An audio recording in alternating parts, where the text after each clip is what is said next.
And at 10, Clara Afton. The Clara Afton theory is a simple one. The idea that the name of Mrs. Afton, or Afton's baby mama, is Clara. This idea comes from the Between Nights cutscenes from Sister Location, where Michael goes home and watches his favorite series, The Immortal and the Restless, while eating popcorn and potentially exotic butters, which features a vampire wearing a purple suit swearing up and down that the clearly vampire baby isn't mine. And the mother of the child in this scenario is named Clara, which instantly people latched onto and are now adamant about it being the mother's intended name. And while yes, it's certainly possible and is fairly on brand with FNAF logic for lore at least, we haven't really had a name reveal this subtle before in the games. We got the names of the 5 missing kids outright. William was mentioned by name at the beginning of this game. Michael said his name at the end of this game, and I don't think that there's really been any subtle name reveals aside from Cassidy, but that takes place outside of the game series. Plus, the vampire's name is Vlad, not William, which could also easily be a reference to Danny Phantom if you want to play the whole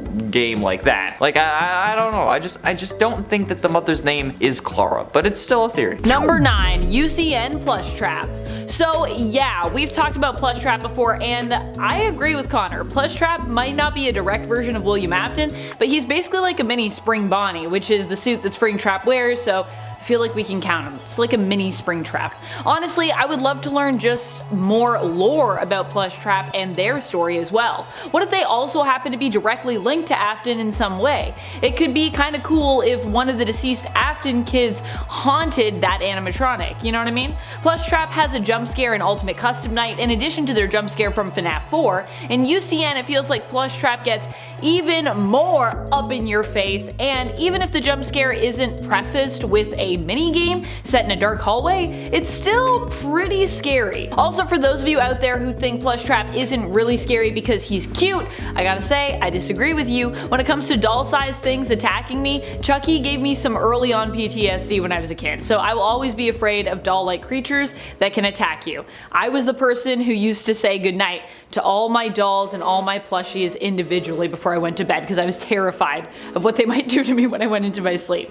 So it doesn't matter the size, they freak me out, Plush Trap included. And friends, before we move on to this next spot, if you are loving this list and you want more lists like it where we talk about some of our favorite jump scare moments from the games, be sure to let us know by giving this video a thumbs up. And at 8, Fake Hero. Michael Afton is a troublemaker in my mind, alright? Like, sure, he seems to be playing the good guy going after his father, but really, Michael, to me, just seems fairly entitled. Sure, he says he's trying to right his father's wrongs and whatnot, but looking at him, he's not really doing it because he's a good person. He's doing it because he feels bad and not because of some higher noble purpose. He blames himself for getting his brother killed, which is understandable, but also this subsequently means that anything he does, he's doing to make himself feel better about his mistakes, because in the end, nothing will really bring his little bro back. And he doesn't even really have the gall, the nuts, the cojones to actually stop his father once and for all. He says he's going to come find him, but when he does find him in FNAF 6, he doesn't burn the place to the ground to stop him. Henry's the one who does that. Henry's also the only one willing to sack up and actually try to stop William. And that just shows how not serious Michael is about this. If he really wanted to make sure that William was stopped, he wouldn't have let himself burn in the FNAF 6 fire, okay? But he does. He lets himself burn so that he won't have to feel the regret of hurting his brother and the curse of knowledge since he knows what his father's doing. And at 7, Golden Freddy. Some people believe that the one possessing Golden Freddy is Crying Child. This is mostly based on the It's Me hallucinations from FNAF 1 and the reveal that the older brother has been our player character over the first 6 games in the series, excluding FNAF 4 and potentially others depending on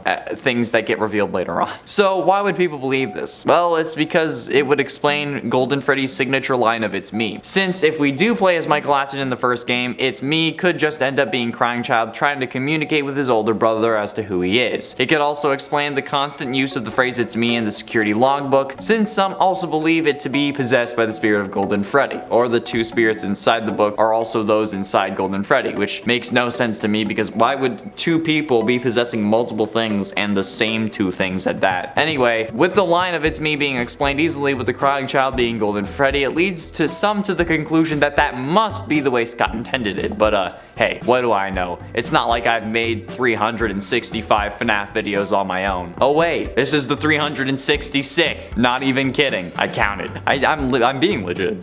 Like, this is my 366th FNAF video. And at 6, Imposter. Sus. Some thoroughly believe that this burn trap animatronic, this new version of the Spring Bonnie animatronic, to not be William Afton, and instead possibly Henry Emily, William's business partner and the father of his first victim. Why do they think this? No idea. However, I can kind of see why, but it would simply just be due to inconsistencies. Since seemingly the endo for this version of Springtrap also has the same endo as the Glamrock animatronics, or the ones that we see in what is honestly the scariest part of the game. At least they look similar. Since if this was Afton, the endo should technically be the first version of the endoskeleton. My explanation for this is simply because they had to model this endo for the files, and they were kind of in a rush to release something after already delaying the game multiple times, so they used just the normal endo that they already had and then added some Springtrap bits onto him. And since he's so destroyed, it's really difficult to determine whether it's the same design as Scraptrap or not, and since Henry was also in the FNAF 6 location, potentially it could have been him. But again, I doubt it. Halfway through into number 5, death. These are the things that I tend to come back to when I'm talking about Mrs. Afton, but really, it's only because that's all we have to theorize about her. The possibility that Mrs. Afton died in a car crash is very possible, yet the idea that she did is so unfounded and really only has grounds in the FNAF music video world, like the original FNAF music video song world, you know? Particularly the Living Tombstones, since this seems to be where this idea originated. Not an animated Minecraft music video like I've been thinking, which honestly kind of shocked me, but either way, there isn't really any real evidence in the game or in any real part of the lore that suggests she died in a car crash. I'd say none that suggests that she died at all, but it's FNAF, so I feel like that's a pretty safe bet. But other than that, there's really no explanation as to what happened to Mrs. Afton, and people still treat what they've seen other people say online as fact without checking it out for themselves. Like, one person believed that the whole music video thing was right, and then they posted it on Reddit, and then one person read that and thought it was canon, and then it just grew from there, and now a load of people believe that this is an idea without even knowing where it came from. It came from a music video, guys. It's not canon. And at 4, Vanessa. In the best ending, there are quite a few confusing moments. The most confusing one, for me at least, is the idea that Gregory would go get ice cream with Vanessa when she's done trying to kill him, because,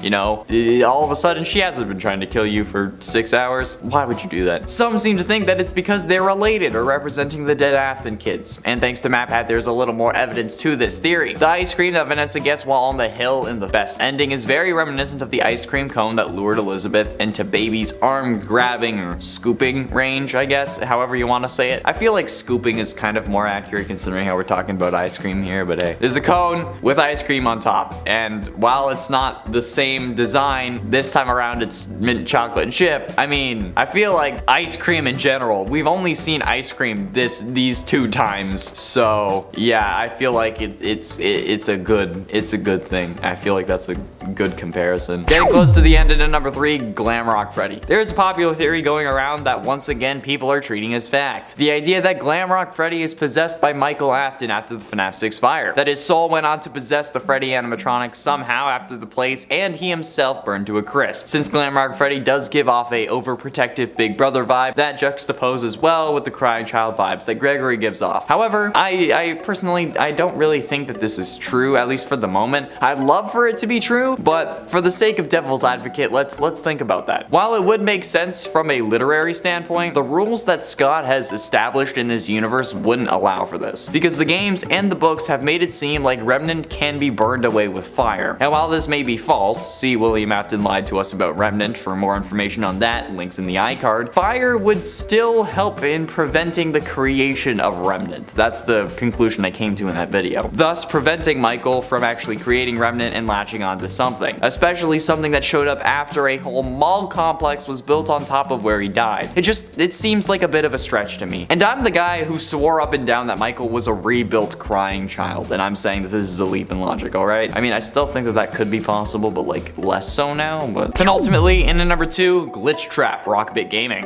I'm gonna be honest, this was the only real song that I was mad bopping to when I was listening to all these candidates, okay? This song had me grooving, and I was even singing the lyrics after I had actually finished, okay? It honestly kind of gives me like Backstreet Boys vibes, if I'm being totally honest, and I'm okay with it. Glitch Trap decides what's going through your mind. He's got a hypnotic purple eyes. Damn. Both catchy and accurate. The only reason I didn't put this as number 1 is because the number 1 slot has over 18 million views. Even though it's had more time to amass those views, I feel like if I didn't put the next one at number 1, everyone would have been mad at me. Although there is a line that kind of creeps me out in this song. The whole line of glitch trap behind me, he tries to get inside, which just kind of gives me like Eddie VR playthrough flashbacks where he said that Uncle Fluffy wanted to take him behind the pizza joint. Yeah, this kind of adds to that creep factor, but at least it's not a William Afton sympathizer song like Springtrap Finale.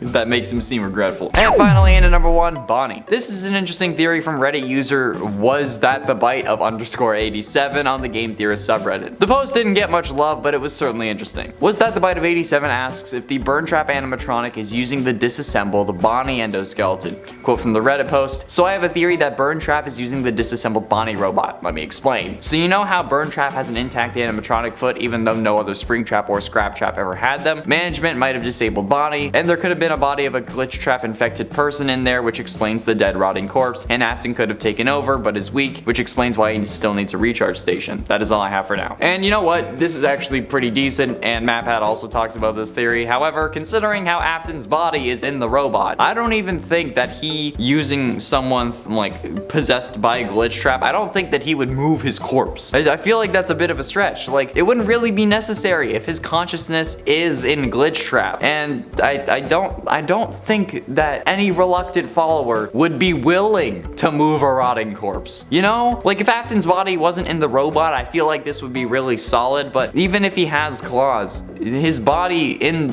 being in the suit proves that it's Scrap Trap. I feel like it kind of has, because he was shoved full of robot bits. So how is he removed from the suit? I don't get it. And at 10, losing kids. This seems to be the most popular theory about why William Afton started his whole killing spree thing, because seemingly he didn't kill anyone until after Elizabeth and Crying Child died at the hands of the various animatronics. But there are those who also treat this as a proven fact. But honestly, this is proven to not be the case, okay? It is impossible for William to be a psychotic killer because his kids died. As we learned from FNAF AR's Faz Facts, William made the Funtime animatronics around the same time as the Springlock animatronics. So, from day one, he made the robots that were intended to kill. Plus, if you want to ignore FNAF AR's Faz Facts entirely, the fact that Elizabeth and Crying Child got killed by animatronics that were designed to kill, hence why they were killed by them, even disproves that idea before FNAF AR. So, while it would make sense, it's not truly the case. And some of these other explanations may end up making more sense. Although, to be frank, I don't think that anyone actually knows the real origin, not even Scott Cawthon. And at 9, divorce. Another popular reason is possibly because William's wife left him, and that drove him crazy. I mean, being a single dad to 3 kids would already be pretty tough, but maybe this idea goes beyond this. A lot of people also assume that William killed his wife, considering how she's not around, and nobody really ever mentions her. This honestly could be an option, but only because we know so little about the home life that William had before the games, or even before 1983 when we see the sister location 8-bit scenes. So theories about this are entirely plausible, even if they just rely on human nature rather than evidence present within the games. I mean, these are human characters after all. They don't have as much meat to them as the theories involving info from the games or even from the books, but it's still interesting to see the possibilities like this. And like, did William get divorced? Was his wife his first victim?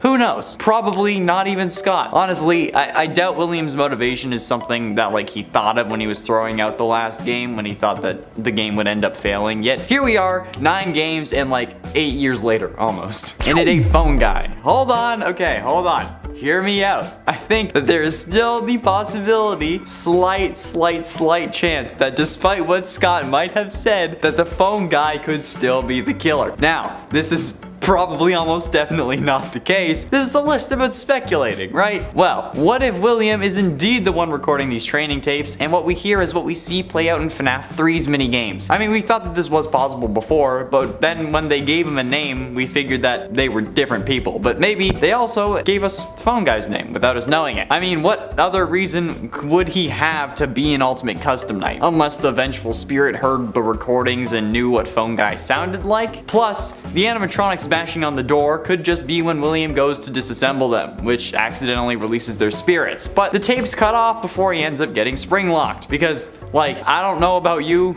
but if I saw the ghosts of my victims, I wouldn't think like, oh, I need to vlog this. We have 2 different versions of Afton in Ultimate Custom Night already, so maybe there is a secret 3rd version, aside from the one we play as at least. And it's 7 accident. Now, aside from me, maybe this whole deal was an accident, right? Maybe more so than just his kids getting killed by robots intended to kill. Maybe William's real first victim wasn't Charlotte. Maybe he did kill his wife, but accidentally. Maybe they were a bit too rough, or maybe she had a condition that made her susceptible to falling or something, and William accidentally tripped her. Maybe when that happened, in whatever way it did, William saw the life leave her eyes and liked it, but then wanted to see how it would look on a kid. So he set about making robots that would help him see it. But his kids got instead. But then he still liked the sight of it so much that he continued. Maybe he wasn't built like it, but the sight of watching someone die, maybe even his wife or lover, awakened something deep within him that then propelled him to kill. It's nothing new, it's happened to plenty of people before, but William is dangerous. He knows how to cover his tracks. Despite the absolute buffoonery of his methods, the cops were none the wiser. Or maybe he was just paying them off. And at 6, autophobia. The fear of being alone is known as autophobia, which is also a way to help remember that autobiography is one written by the subject of the book. However, William having a fear of being alone could explain a lot of the series. I mean, this man ends up creating a surrogate wife animatronic, has 3 kids despite not seemingly wanting them around until he can't have them around anymore, and then loses those kids and goes berserk. Well, I mean, like he wanted to and was planning on killing before they died, but then he really goes hard into it after they died. But it could also explain why he tasks Michael with going to find his sister's possessed robot while he's supposed to be trapped in a room alone, because interacting with his only son, in any form I guess, could help with this fear. It could also be that his multiple personalities all keep each other company, since I'm sure every single one of them is a killer if he has multiple, just because it's William, so of course they all would be. Halfway through into number 5, meta theory. Now honestly, this isn't possible, not even in the slightest, unless Scott had some seriously messed up story in mind. But my meta theory is just because I want a chance to yell in this video. And to be frank, this would be my serial killer origin if I was Afton, okay? What if somehow, some way, William ended up seeing the FNAF Rule 34 art that's online, specifically about his various forms, particularly Springtrap. I mean, that would be pretty blasphemous if I'm honest. And time travel does exist in the FNAF universe thanks to Into the Pit, so in theory Afton could have gone to the future and seen the absurd Springtrap fan art and then gone back and had been so flabbergasted and traumatized from seeing himself lubing up Troll Tower that he went nuts and started killing the people responsible for his horrific perversion of his life. Whether it be specific people that did that or just the demographic that would grow up to then do that, okay? It could have just been the ships as well, like seeing himself shipped with the likes of animatronics that his kids end up possessing would certainly cause me to lash out. So yeah, not possible in the slightest, but funny as hell to think about, and frankly, understandable. And at 4, sacrifice. Maybe this isn't about fan art or a demon deal at all. Maybe Afton is just a religious man who worships the old gods, more specifically, the dark ones, and believes, like some ancient cultures, that sacrifice is the key to a peaceful and long life. I mean, in the end, if this is the case, he wasn't wrong. His misdeeds end up getting him possessed, which allows him to live for much longer than he should have without food or water, after being spring-locked for 30 years, and through multiple fires. I mean, if this is his motivation, this would absolutely make sense to him and actually to him be proven true. Like, maybe he doesn't know that his body is being possessed, at least until Ultimate Custom Night when the vengeful spirit reveals himself. Maybe until that point he genuinely thought that he was being kept alive by the gods. Hell, maybe even after the one you should not have killed reveals himself, he's still thinking that it's one of the gods instead of one of his victims. Crazy people believe crazy things, right? So who knows? Maybe Afton just thinks he's doing the Dark Lord's bidding in exchange for eternal life, or maybe an end to his suffering after losing his wife, or something like that, okay? There are many explanations, although I doubt that this one is very likely. I still like talking about it. It's fun to explore. Getting close to the end, and in number 3, dream theory. There is also the possibility that none of this was real, and that everything is actually a dream, which kind of negates the whole origin story thing, because in a dream, we don't need to worry about origin stories. We just worry about what's happening in the present moment. I mean, dreaming about yourself having a nightmare is a whole other level of meta, like Inception style, but also not really, because in this scenario, Crying Child would actually be dreaming about dreaming, whereas in Inception, they don't know that any of those dreams are actually dreams. It's also interesting since if Crying Child is dreaming all of this, he dreams that he also died, but then somehow the dream continues past that. which I've never had happen before. If I die in a dream, I wake up, which in my opinion makes more of a case for him being the vengeful spirit, but I don't like dream theory because it feels cheap, so I'm not even going to entertain the thought of it any more than I have to. If dream theory is correct, which seems to be no longer the case, but maybe it was intended beforehand, then the origin of William is totally obsolete, so let's hope it's not dream theory. But ultimately, in a number 2, time loop. Could Afton be stuck in a Groundhog Day-like scenario? Instead of a day, it's however many years. I mean, this one is absolutely wild and 100% guaranteed not to be the case, but ever since time travel was introduced into the series, it's a whole other thing now. Literally, the first Fazbear Frights book had to do us like that. Anyway, what if William actually started living his life on repeat, the same thing over and over? That would drive anyone crazy. I mean, like, just look at what happened to Bill Murray. But if we ended up thinking about it, if William didn't think that there were consequences and then he went berserk, maybe he started offing people because he could, but then the cycle broke. It's absolutely ridiculous, and again, 100% not the case, but it's pretty interesting to consider. I mean, the time-traveling ball pit had the golden Bonnie and was introduced for a reason, right? Maybe it's to show that Afton is all about time travel or something along those lines. Again, no way this is real, so don't yell at me in the comments. It's a stupid idea, but it's fun to think about nonetheless. And finally, in a number 1, psychopath. There's also the classic reason that there is no reason, and that William is just your typical run-of-the-mill psychopath who has no remorse for any of his actions. Now, the vengeful spirit, referred to as the one you should not have killed, seems to prevent this theory from being true, since if he had no remorse, nobody would be considered the one you should not have killed. But remember that actually, they named themselves. William didn't actually name them because the manifestations in his head were made by this vengeful spirit who wanted him to suffer. So William might not have considered them, whether it be Cassidy or Crying Child, one that he should not have killed, or at least had a hand in killing, but they could have considered it and like, you shouldn't have killed me because now I'm possessing you. Like, it's entirely plausible that William has no regrets for any of his actions, hence why he continued his killing after losing 2 out of his 3 children to it. I mean, like, he even sent Michael down there to see his sister possessing a robot who then also tried to kill him. So, I think it's safe to say that he probably doesn't care about losing people that he should love. He probably only had kids to actually seem normal, like those who are considered psychopaths or more commonly sociopaths. They do things to try and fit in. Number 10, One Night at Springtrap's PowerPoint Edition. Oh my goodness. You know, after hearing Connor talk about these PowerPoint FNAF fan-made games, I had to try some for myself.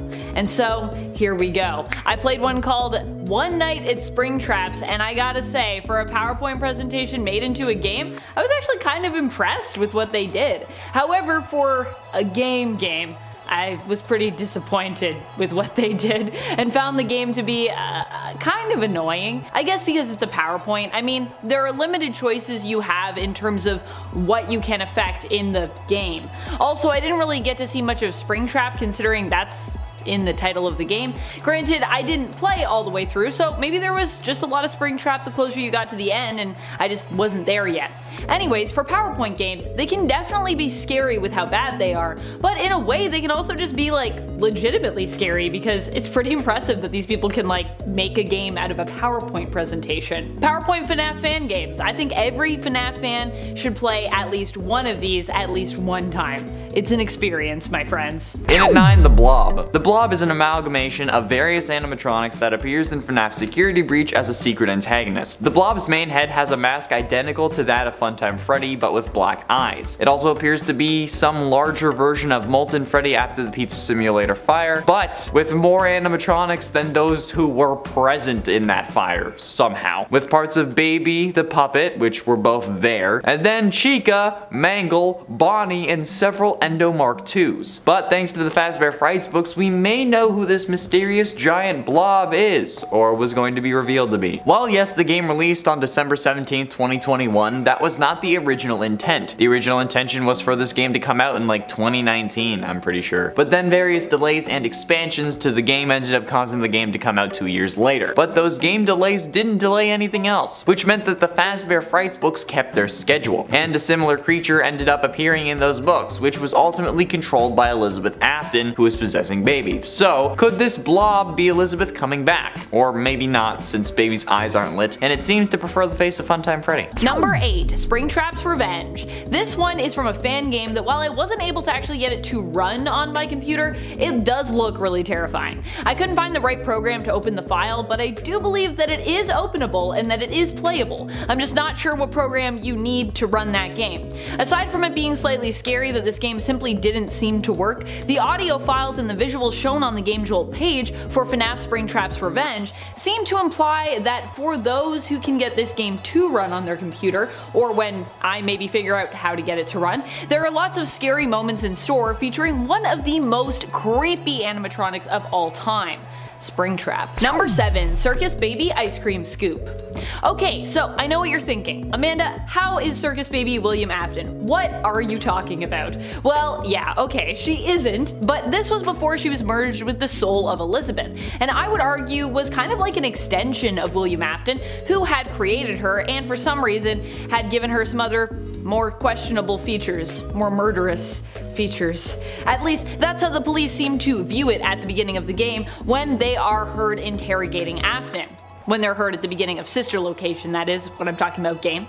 Now, I'm not saying that Afton intentionally put Elizabeth in harm's way, but he was the one who likely programmed Circus Baby to be a killer and prey on children who were separated from the group for some reason, which in this case happened to be his daughter, which means in a way William Afton was responsible for Elizabeth's death, which means that the jump scare that happened that then resulted in her death was at least his fault, I think we gotta say. Even if it wasn't like him specifically behind it, even if it was a malfunction, he was still the one that created Circus Baby, and whether or not this had been an intentional thing. I imagine we'll never know actually what Afton's true motives were, and if he wanted Circus Baby to attack Elizabeth or not, but either way, I think he's involved. I think we gotta give the responsibility to William Afton, so I'm counting this jump scare as one of his. Number 6. Springtrap FNAF 2. No, Springtrap was not in FNAF 2. You didn't miss anything. You're not crazy, and yes, I do know that Springtrap was not in FNAF 2. However, with this fan-made mod, you can bring Springtrap into the game and have Toy Freddy replaced with Afton's Springtrap animatronic instead, which I think is a much more horrifying prospect when it comes to playing through FNAF 2. Springtrap makes every game a little more scary with just his presence, or more specifically, William Afton does. Yikes. I also imagine that fans of FNAF are likely only able to improve upon Springtrap's jump scare animation from FNAF 3 when building their own to be added into the games. Fans are just good at improving things even more because many in the community have the skills and the creativity to do so, and I feel like a lot of them have spare time to throw at this because they love it so much. FNAF fans, they can just be a talented bunch, so. Number 5. A Blacklight Vent Repair Springtrap. So while Connor did already talk about Springtrap's jump scare being even more terrifying in the Help Wanted FNAF 3 versus the original and actual FNAF 3, and I gotta say, I agree, all jump scares are more terrifying in VR. Here, we're actually going to be focusing specifically on Springtrap's jump scare in the vent repair. Oh, so spook!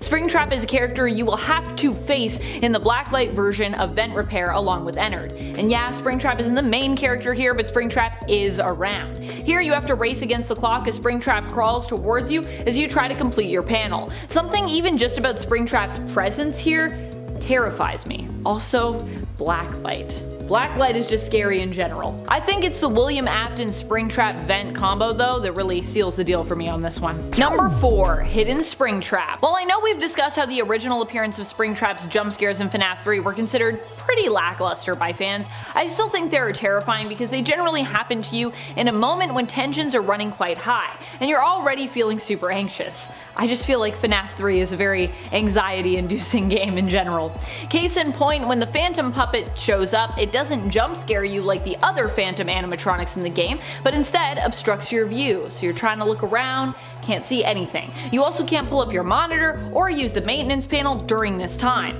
This means it's especially hard for you to keep track of, what Springtrap might be up to and where exactly he is. Unable to distract him away from your location, the puppet jump scare can easily and often lead to a hidden Springtrap jump scare, where as soon as the Phantom puppet is gone, Springtrap surprises you by popping up, which I think is even more scary than the standard Springtrap jump scare from this game. And there's nothing you can really do about this one once it starts to happen, which just makes it more terrifying in my opinion, because your view is obstructed, so you can't even use anything to be trying to get Springtrap to go away. Number 3, Nightmare Springtrap. While Nightmare Springtrap in the actual FNAF games is a rare one to run into, in the FNAF fan-made game Ultra Custom Night, he's part of the regular cast of characters. Here Springtrap has a nightmarish appearance, still super decayed, but with rows and rows of sharp teeth, claw-like sharp hands, and red glowing eyes. He can kill you in Ultra Custom Night if you go too close to the vent where his hand has appeared. In order to get rid of him and avoid a jump scare, you have to switch back and forth between heat and AC unit multiple times. Number 2, Loading Screen of Horror. Okay, so yes, admittedly a loading screen is not necessarily a jump scare, but loading screens can be jump scare worthy, I think. And come on friends, this is a part 3, so obviously we're getting to the point where unless it's, you know, all fan games on this list, I gotta talk about things like horrifying loading screens, okay? Still, I'd argue that this actually does deserve its spot on our list, especially considering the sound that accompanies it. We're talking about the hidden loading screens featured in FNAF 3 that also come with that somewhat familiar horrifying sound. Some have likened it to an 8-bit inspired version of Afton's screams of pain. I mostly liken it to just sounds of pain for my ears. It's not a pleasant sound, but obviously that's the point. The images aren't pleasant either and reveal Springtrap seemingly pulling back the top of the animatronic suit's head to reveal the decaying corpse of William underneath. Ugh. Number 1, Sneaky Glitch Trap. It's not a traditional jump scare either, but as I said, this is a part 3, so please bear with me here. Please just forgive me for this. Also, Glitch Trap is so scary, I had to talk about it. One thing I will say though, is this is definitely William Afton at his most scary. For me, at least. It's more of like a lurk than a jump right out at you, so it's not as direct. It's not a direct jump scare. But still, it's super scary. This one comes from Help Wanted when Glitch Trap basically shows up to stalk you in the background. Each time he reappears, he also seems to be materializing more and more and getting eerily closer to you. For me, this kind of slow burn of a creepy and inevitable approach is more horrifying actually. But how about for you? Do you prefer a traditional jump right out with loud noises jump scare, or a scare that is more about something that lurks in the background, just on the edge of your field of vision, and every time you look its way it seems to become more solid, more real, and more of a potentially deadly threat? Also, if we're talking about Glitch Trap and jump scares, I think we gotta talk about those transfer attempts, right? Oh, those are just scary in general. Especially if you get like stuck. I've seen people get stuck where they have just a bunch of them in a row. Oh my gosh, Glitch Trap's trying to take over your mind. In at 10, Arachnophobia. Now, there isn't really any evidence to this since this fear is so incredibly odd, but since it's so odd and I won't really have another place to talk about this, Arachnophobia is the fear of having peanut butter stuck to the roof of your mouth. Not the fear of peanut butter, like you don't even have to be allergic, just the idea of peanut butter being stuck to the roof of your mouth is chilling for whatever reason. And it's totally possible that William Afton might have had this phobia, but we can never really be certain, okay? It's interesting to consider. It makes him a little more human, albeit a slightly odder one, but I mean, this is a phobia for a reason. Maybe because the roof of your mouth is where like your nose connects to your mouth, or something similar. I don't know. Or maybe it could just be because William is a psychopath. Either rationale works for me. In at 9, Aphebophobia. Aphebophobia actually is a fear that in my opinion makes sense, because honestly teens can be stupid and incredibly annoying. Yeah, that's right, Aphebophobia is the fear of teens, which could help explain William's MO, where he chooses to kill kids instead of anyone older. Maybe because he's scared of the older kids and thinks that they could actually overpower him. Or in reality, maybe they'd end up killing him, because like I said, teens can be quite the severe pain in the ass. Or teens can be horrible. Especially if they're hanging out at Freddy Fazbear's Pizza. Like, have you ever seen teens hanging around a Chuck E. Cheese? And if you have you ever seen them doing it because they like the establishment? No, they're doing it because they have some nefarious purpose in mind, whether it be vandalism, or to antagonize someone who's working there, or maybe just yelling at some children. Who knows? But they're typically never there because they just want to have fun. In at 9, Gamophobia. Gamophobia is something that I'm getting closer to every single day. What is it, you ask? Well, dear viewer, the fear of marriage. Gamophobia is more than just being cautious or somewhat hesitant about making a big commitment. People who have this condition experience intense fear when faced with the reality or even sometimes just the thought of being in a committed relationship or marriage. For some people, negative or traumatic experiences in the past can contribute to an intense fear of commitment. Past relationships can also contribute to the onset of gamophobia. Toxic relationships, previous divorce, and infidelity can contribute to a fear of getting too deep into a new relationship, which could actually help explain one of the most curious parts of the series, Ballora. We don't know if William was ever married. We don't even know if these kids are biologically his, meaning that he could have adopted or straight up kidnapped Michael, Elizabeth, and Crankchild. So, a fear of marriage or commitment could explain why he created Ballora, so the kids would have a mother without William needing to commit, whether it be due to childhood trauma or a previous relationship. But considering that he's a serial killer, I'm gonna go with a childhood trauma. And it's 7, Papaphobia. Papaphobia is one of my all-time favorite fears because it's the name for the fear of the Pope. Yes, the Pope. Like Vatican Big Hat Pope. It wouldn't really explain anything in the series or make much sense. Like there's basically no evidence for it, but William killing people is like one of the biggest sins, right? So, such an unholy act and unholy man being scared of the most holy man in existence is kind of logical in my eyes, right? Is it just me? Like, this seems like the most realistic weird fear that he could have. And by weird, I mean something so odd that I want to talk about it. Like the fear of peanut butter being stuck to the roof of your mouth. I love phobias. I don't know why, they're just so interesting. Like the Truman Show, how they fake killed off his father so that Truman would be scared of water and then never leave his island. And at 6, Demon Deal. This may be because my brain is watching too much Supernatural, but the possibility does exist that in a world with possession, living corpses, sentient biological code that can possess animatronics and people, and where spirits can possess people to keep them alive to suffer, that there is in fact also a hell and demons. And if there are demons, maybe this is why William is absolutely god insane. Maybe he sold his soul to a demon so that his business would be successful. However, so that the Reaper wouldn't come to collect, William decided to start making sacrifices. Or maybe it was demanded of him as part of his deal or something. Maybe the demon he sold his soul to wanted a little snack every once in a while, you know, some baby back ribs. Or maybe, due to this deal, he seeked out getting possessed by a vengeful spirit so that he wouldn't actually be able to be sent to hell. Or maybe that was only a theory, but he was willing to try anything in order to keep himself from eternal damnation. Just an idea. I mean, it's definitely unlikely, probably like 99% not the case, but it's still interesting. Halfway through into number 5, ablutophobia. This one I feel is kind of guaranteed, but ablutophobia is the fear of bathing. And I mean, if a leaky ceiling was enough to cause those spring locks to fail, imagine what getting in a bath would do for dear old Willie. I mean, there's not really a point in being scared of it now since you are one with the machine. They've already spring locked, you're already dead, basically. But this man is decaying or has been skinned alive by these robotic parts, so a bath would be very appreciated by anyone who has to be in your vicinity, because you know, it probably smells atrocious. Like worse than anything that the Bones crew would have had to deal with on that show. Even the Palant stuff, because that was yikes. But, I mean, could you blame William for being scared of bathing after getting trapped in an animatronic suit that collapsed because it got a little bit wet?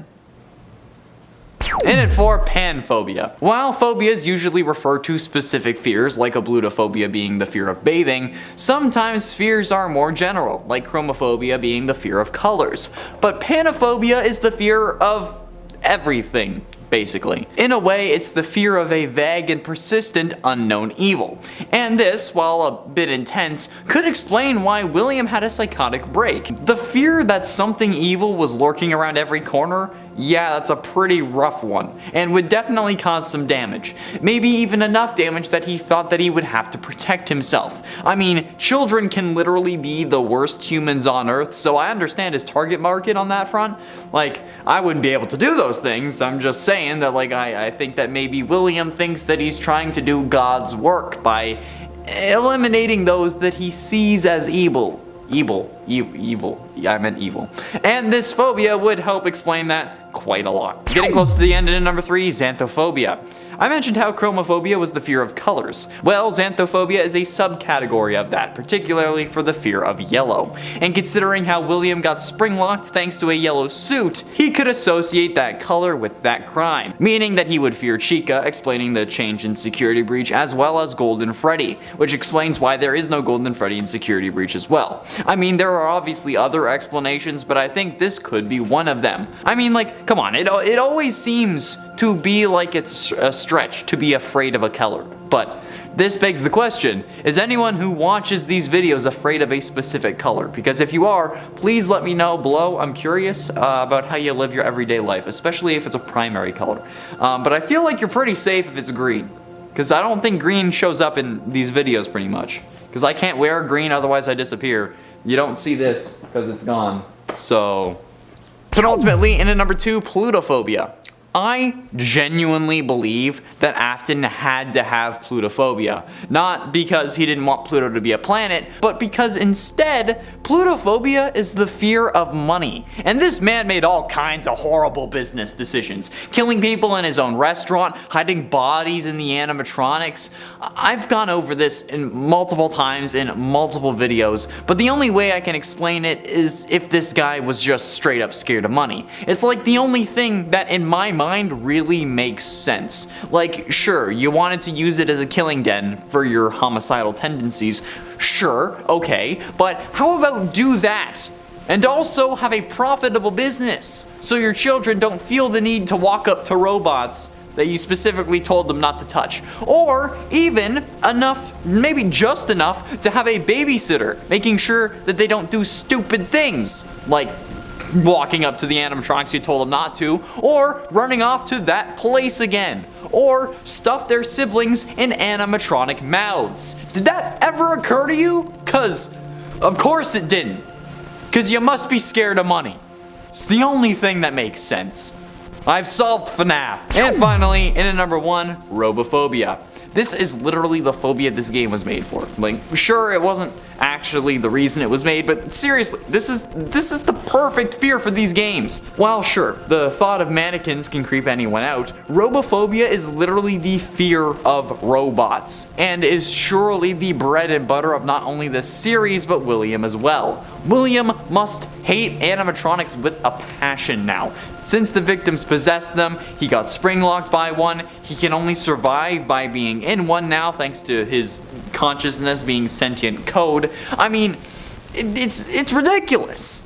If he isn't scared of robots, it would be a miracle. And I think he kind of deserves to be scared of robots, you know? Since he's combined with one, it would make him constantly in horrific terror, which is something that I think we would all love to see. And understandably so. I mean, this is the reason I can't sleep half the time. This guy caused me to think about everything way too goddamn much. In at 10, Springtrap, Madame Macabre. Now honestly, this isn't really a genre of music that I like. Like, the electronic sounding vocals are just a bit jarring for me, but that doesn't mean that the song is bad. If anything, it actually makes it one of the more authentic songs here. Since if Springtrap could talk, this is realistically what he would sound like, which could be what Madame Macabre was going for. And considering how this song was made in a day, since she was also surprised by the early release of FNAF 3 like we all were, I have to say that this is a great way to start this list off. In no way am I hating on this song by putting it at number 10 or by saying it's not my cup of tea. I mean, some songs didn't even make this list. Everyone just has their preferences, and my music taste isn't even really that good considering what I used to listen to before I realized that Amazon Prime had their own Spotify basically. So the fact that it actually sounds like how Springtrap would talk is really what seals the deal for me in putting it on this list. In at 9, Sprung the Springtrap by Camsteady. Sung from the perspective of the Springlock Sue, this song shows another side to the Afton Springtrap dynamic, almost sort of an Eddie Brock and Venom sort of symbiotic relationship, suggesting that the Springlock suit is like a Green Goblin scenario and that he's the reason Afton is killing. At least that's what I was getting, especially thanks to the line, "You sprung the Springtrap, now you're a part of the show," suggesting that he wasn't a part of the show before that, which is surely an interesting take on the situation. However, considering how he was killing before he started putting on the suit, I don't think that this is truly the intention animation with the story. However, I'm sure that someone out there, or at least one person, thinks that this is actually canon because of this song. Just like how many people believe that Mrs. Afton was in a car accident thanks to another FNAF music video that I'm pretty sure was by The Living Tombstone, if I'm recalling correctly, at least. And at 8, Send Me Down to Hell, Nightmare Cove _ the Fox. This song starts off with William's iconic line of I always come back, but rather saying I always come back around to keep the rhyming scheme going. With the whole song being themed around the FNAF 6 fire and Henry's line of the deepest pit of hell is open to swallow you whole, so don't keep the devil waiting, old friend. With the chorus going, ignite the walls, set me ablaze, you know I can feel no pain, send me down to hell, I dare you, I dare you, I dare you, send me down to hell, I dare you. And other lines like forgot morals, rejected humanity, all I have is insanity, and a passion for pain, I sacrifice others, I did it all in vain. There's a monster inside me and he's screaming my name. Both point to William having no regrets for his actions, but also that he does regret them, which is kind of playing both sides of trends that I've really been seeing in these songs. Like they either sympathize with William saying or implying that he regrets his actions, or just going full out he's a monster, for the most part at least. And considering how Night Cove commented on Rooster Time's animation video for their song, saying that their style of animation adds to the angst and menacing fear of the song, I guess that this one is leaning more towards he's a monster. And at 7, Our Little Horror Story, Aviators. The description of this song by Aviators reads, and so the nightmare ends. I've enjoyed the FNAF saga and I think it came to a really satisfying close. A lot of loose ends in the story were tied up, and one of the most interesting was the story of the Purple Man, supposedly now trapped inside the last animatronic. I wrote a song about his last killing and his perspective as he hunts the player down in the 3rd game. Will we see more FNAF games? Will I make more songs? Who knows? But I think this song and the 3rd game closed out the saga quite nicely. Well, if only it was the end of the story, am I right? No?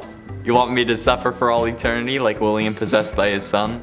Of course you do. A voice calls, a cry in the dark, telling me to crawl to the light, but I won't. The show that just begun, I'm giving one last encore tonight. That's how the song starts off. And the fact that he is calling his last kill an encore goes to show that this perfectly showcases William's sadistic nature and does it damn well. Honestly, I think that this should have been higher on the list, but it's too late now, okay? The links to all these songs will be in the description as well if you want to watch them for yourself, and I highly suggest you do. The links will be to the original songs rather than preferring like animated ones that have higher views, so it's up to you, but you should support the original creators, and if you want animated ones, you're gonna have to look them up, just saying. And at 6, Break the Cycle, Try Hard Ninja. Break the Cycle is actually a major bop in my opinion. Coming from the genius that is Try Hard Ninja, I've been watching this YouTuber since Minecraft Fallen Kingdom, and ever since he's been sort of an omnipresence across all original video game songs, seemingly everywhere, whether it's in his own channel or being a part of someone else's video. This absolute pro is always where the best songs are, and Break the Cycle is no different. The only reason it's not higher on this list, in my opinion, is because it's not specifically about William Afton, but rather the cycle of violence that he causes, with him killing people and then getting burned, which is still a thing to this day thanks to Security Breach's final boss fight. This song is also one of the songs featured in the disconnected Minecraft animated FNAF music video series, at least as presented by Enchanted Bob. The song is by Try Hard Ninja, but it seems a lot of people take these songs and animate them. I don't know if they do this with permission from the original creators or not, but the animated versions have more views than the original, which is kinda rough. Halfway through, in at number 5, Follow Me, Try Hard Ninja. Seemingly sung from the perspective of the original Missing Children from 1985, this song, like the last one, comes from the brilliant mind of Try Hard Ninja. He's been waiting, abandoned and patient, so long, a savage masked ghost story from the past he roams. Over 30 years ago when he took them down below, and tonight he walks again, so step inside and join the show. Follow me, then you'll see. Follow, follow, follow, but the truth is hard to swallow. Follow me, then you'll see. Follow, follow, follow, follow, follow me, see a nightmare in action. So as you can tell, this is about following people.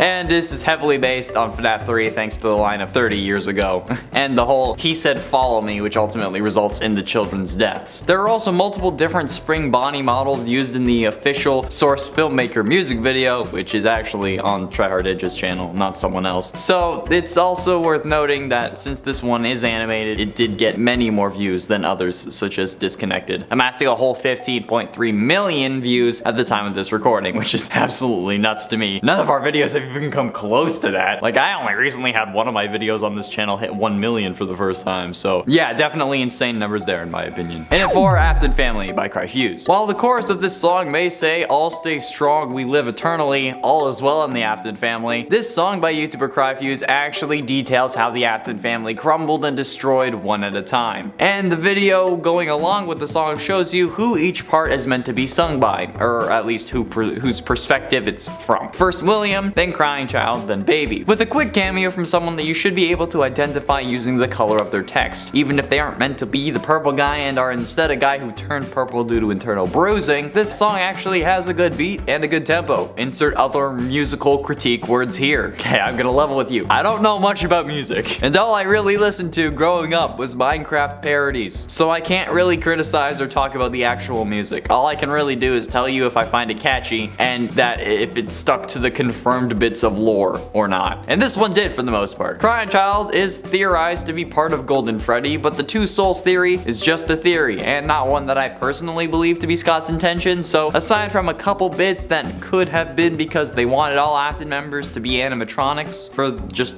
symmetry, it's a great song. Getting close to the end, and in number 3, Springtrap Finale by Groundbreaking. I've been waiting a long time for someone to discover me. Why, you ask? It's because I'm getting a little claustrophobic in here. I see how you get ideas about how I really came to be. Well, I guess I can see how you think I'm mean. Golden Green, all machine, cause it's me. Those are the opening lines to the Springtrap Finale song by Groundbreaking. Firstly, this is an amazing beat, and instrumental track is actually really good, let me say. However, this is one of the Springtrap sympathizer songs, as I was talking about. This song talks heavily about FNAF 3 and how William is upset about being stuck in this plane when his victims were able to move on. He says he knows what he did wrong, but he wants to leave everything behind. However, if you really think about it, at least in my eyes, if he really understood and regretted what he did, he would accept the consequences of his actions and not complain that he wasn't able to move on. We now know that it was due to the one you should not have killed keeping him alive. However, at the time of FNAF 3, when this song came out, we had no idea why he was still alive. Some people considered him dead, but I knew better. Penultimately, in number 2, the one you should not have killed. I adamantly stand by my stance that Crying Child is the one you should not have killed. And I know that it goes against what MatPat says, but I truly believe that there is more evidence for this than there is for Cassidy being the one you should not have killed. And MatPat, if you want to talk about it, hit me up. We can figure this out together. We know that Crying Child dies in 1983, which is the same year that Charlotte ends up dying and possessing the puppet. However, we only know of 7 animatronics that definitely existed at this time. The 4 from Sister Location that made up Circus Baby's entertainment and rental: Funtime Freddy, Funtime Foxy, Baby, and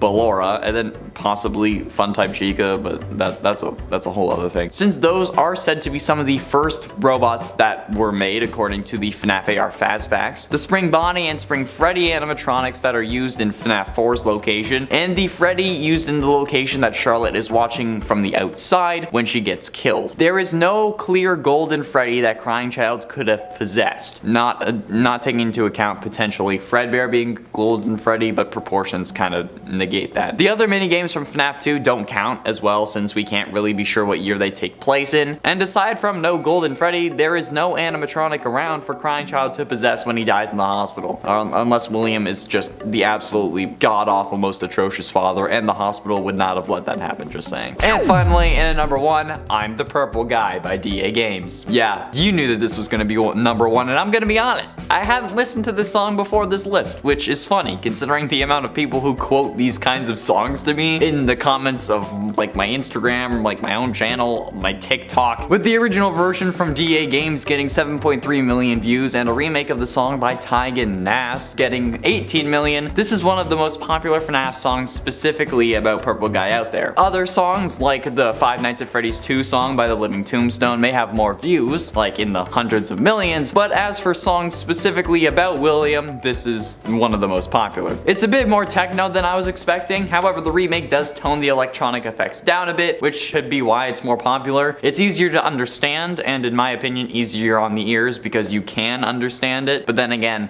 I'm a guy who likes to listen to music and sing along, so being able to understand it is kind of key for me.